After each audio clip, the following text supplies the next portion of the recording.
کوم کسان چې د ګناه ول کارونه کوي د الله تعالی نه فرمانی کوي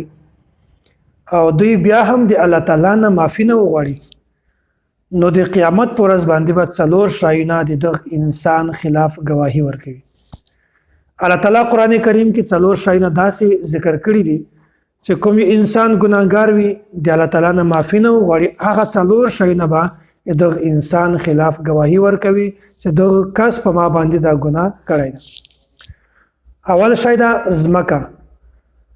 الله تعالی به د قیامت پر ورځ باندې زمکه ته د خبرې کولو طاقت صلاحیت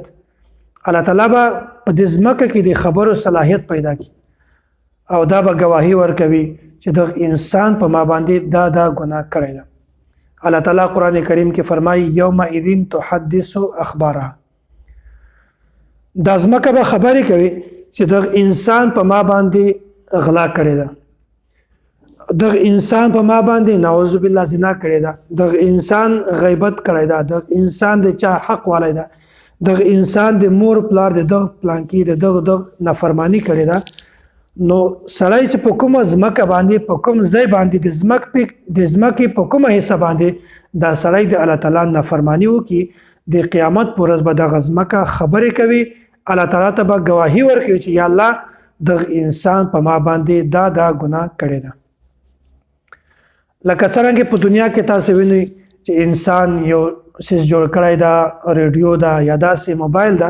چې هغه د هر ځای خبر تاسو ته بیانوي چې پلانکی ځای کې داسې وشول، پلانکی ځای کې داسې وشول، داسې وشول. لکه څرنګه چې په دنیا کې یو انسان یو شی جوړ کړی دا هغه د هر شي خبر تاسو ته درکوي. نو هغه محسن رب چې هغه ځمکه او اسمانونه پیدا کړي دي ټول مخلوقات پیدا کړی دا هر شی د پیدا کړی دا نو هغه چې کله ځمکې ته دا حکم وکړي نو هغه به ولې خبرې نه کوي. نو اول شی د قیامت پر ورځ باندې د ګناهګار انسان خلاف گواهی ورکوي هغه دا ځمکه به دا وایي چې د انسان په ما باندې دا ګناه کار کړی دی. که یو سړی د یوې ګناه طرف ته کوشش کوي زی روان وي هغه ځمکه باندې چې کوم د تګ کړی ده هغه ځمکه به گواهی ورکوي چې د انسان په ما باندې تګ کړی ده او دا دغه ګناه طرف ته ځان رسولی ده.